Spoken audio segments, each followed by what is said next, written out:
পনির, মাছ, chicken ছাড়া কি করে খুব সহজেই ঘরোয়া কিছু সামান্য উপকরণ দিয়ে পটলের দোরমা বানাবেন সেটাই আজ আমি আপনাদের সাথে শেয়ার করব।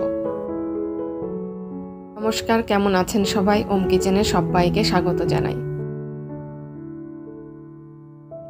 পটলের খোসাটাকে পরিষ্কার করে এক পাশটাকে এভাবে একটু কেটে নিয়েছি। এবার একটা চামচের পেছনটা দিয়ে পটলের দানাগুলোকে বের করে নেব। দেখুন কত সহজভাবে পটলের দানাগুলো বেরিয়ে এলো। একই রকমভাবে আমি সবগুলো পটলের দানাগুলো বের করে নিয়েছি। প্যানে 2 চামচের মতো সরষের তেল দিয়ে দিলাম। আপনারা চাইলে এটা সাদা তেলেও করতে পারেন, কিন্তু আমি সরষের তেলে করলাম। তেলটা ভালো করে গরম হয়ে গেছে। এবার এতে 2টো মাঝারি সাইজের পেঁয়াজ কুচি করে কেটে দিয়ে দিয়েছি। খুব অল্প একটু নুন দিলাম, এতে পেঁয়াজটা খুব তাড়াতাড়ি ভাজা হয়ে যাবে। হালকা লাল করে আমার পেঁয়াজটা ভাজা হয়ে গেছে। এবার এতে 1 চামচ আদা রসুন বাটা দিয়ে দিলাম। আদা রসুন বাটাটাকেও পেঁয়াজের সাথে বেশ ভালো করে ভেজে নেব, যাতে আদা রসুনের কাঁচা গন্ধটা চলে যায়। এবার পটল থেকে যে দানাগুলো বেরিয়েছিল সেই দানাগুলো দিয়ে দিচ্ছি। মশলার সাথে এটাকেও হালকা করে একটু ভেজে নেব। এবার 1 মুঠো নারকেল কোড়া দিয়ে দিলাম। নারকেল কোড়া না থাকলে যে কোনো বাদাম একটু কুচি করে কেটে দেবেন, তাহলেও স্বাদটা বেশ ভালো হয়। এবার গ্যাসের আঁচটাকে একদম কমিয়ে গুঁড়ো মশলাগুলো দিয়ে দিচ্ছি। হলুদ, লঙ্কা, জিরে আর একটু গরম মশলা গুঁড়ো দিয়ে দিলাম। হালকা আঁচে একটু ভেজে নেব, যাতে মশলার কাঁচা গন্ধটা চলে যায়। একটা ছোট্ট সেদ্ধ আলু গ্রেট করে নিয়েছি, সেটা দিয়ে দিলাম। কাঁচা লঙ্কা কুচি, একটু নুন, একটু চিনি। এবার সবকিছুকে ভালো করে মিশিয়ে নেব। আলুটা দিয়েছি পুরের বাইন্ডিংয়ের জন্য। আলুটা না দিলে পুরটা ঝুরঝুরে থেকে যাবে আর খেতেও তেমন ভালো লাগবে না। দেখুন পুরটা দেখতে কতটা সুন্দর হয়েছে। পুরটা তৈরি হয়ে গেছে। গ্যাসের আঁচ বন্ধ করে দিলাম। এটা খেতে ভীষণই ভালো হয়। পটলগুলোতে একটু নুন মাখিয়ে নিচ্ছি। ভেতরে বাইরে বেশ ভালো করে নুনটা মাখিয়ে নেব, তাহলে পটলটা খেতে খুব ভালো হবে। প্যানে 2 টেবিল চামচ সরষের তেল দিয়ে দিলাম। তেলটা বেশ ভালো করে গরম করে পটলগুলোকে দিয়ে দিচ্ছি। উল্টে পাল্টে হালকা একটু ভেজে নেব। খুব বেশি ভাজার দরকার নেই, এরকম একটু ভাজার দাগ চলে এলেই হবে। ভাজাটা বেশি হলে পটলটা নেতিয়ে যাবে, তাতে পুর ভরতে অসুবিধা হবে। এবার পটলের মাথাগুলোকে ভেজে নিচ্ছি। পটল ভাজার তেলেই আর 1 টেবিল চামচ সরষের তেল দিয়ে দিলাম।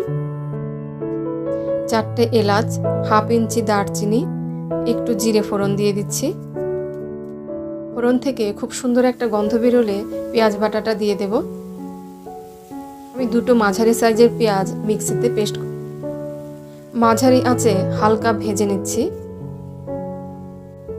এবার এতে 1 চা চামচ আদা রসুন বাটা দিয়ে দিলাম।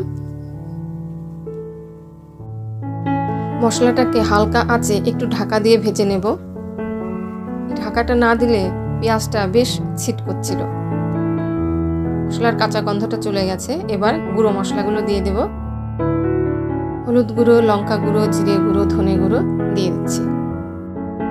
1/2 চা চামচ করে হলুদ গুঁড়ো আর লঙ্কা গুঁড়োটা দিলাম, আর ধনে গুঁড়ো আর জিরে গুঁড়োটা 1/3 টিস্পুন করে দিয়েছি। তোমার গ্যাসের আঁচটাকে কিন্তু একদম কমিয়ে নিতে হবে, না হলে মশলাগুলো জ্বলে যেতে পারে। 1 চামচ পোস্ত বাটা অ্যাড করলাম। আপনারা চাইলে বাদাম বাটা, চারমগজ বাটাও দিতে পারেন। স্বাদ মতো নুন আর চিনি দিয়ে দিলাম। চিনিটা যদি কেউ না দিতে চান, না দিলেও হবে। 1 চামচ টমেটো সস দিয়ে দিলাম। আপনারা চাইলে এখানে দইও দিতে পারেন। আমার কাছে দই ছিল না, তাই একটু সস দিয়ে দিচ্ছি। গ্রেভিটা আমার কষানো হয়ে গেছে। দেখুন কি সুন্দর তেল ছেড়ে দিয়েছে। এবার পরিমাণ মতো জল দিয়ে দেব। আমি গরম জল দিলাম। আপনারাও চেষ্টা করবেন গরম জলই দিতে। গরম জল দিলে গ্রেভির টেস্টটা অনেক বেশি বেড়ে যায়। ঝালের জন্য 2টো কাঁচা লঙ্কা, 2টো পাকা লঙ্কা দিলাম। পাকা লঙ্কাটা দিলে গ্রেভির কালারটা বেশ সুন্দর হয়। গ্যাসের আঁচটা একদম কমিয়ে দিয়েছি। গ্রেভিটা ফুটতে ফুটতে পটলের মধ্যে পুরগুলোকে ভরে নিচ্ছি। এভাবে মুঠোতে করে একটু দলা পাকিয়ে নিয়ে তারপরে আস্তে আস্তে পুরগুলোকে পটলের মধ্যে ঢুকিয়ে দিচ্ছি।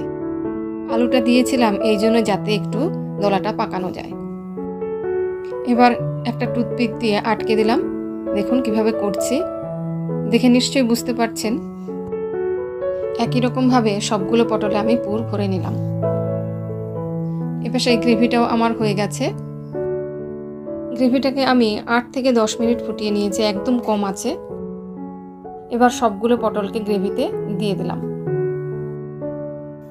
ঢেকে 5 মিনিট ফুটিয়ে নেব। গ্যাসের আঁচটাকে কিন্তু একদম কমিয়েই রাখবেন। জোর আঁচে রান্না করলে পটলের মুখগুলো খুলে যেতে পারে। একটু নেড়ে চেড়ে দিচ্ছি। আরও 3 থেকে 4 মিনিট ঢেকে রান্না করব।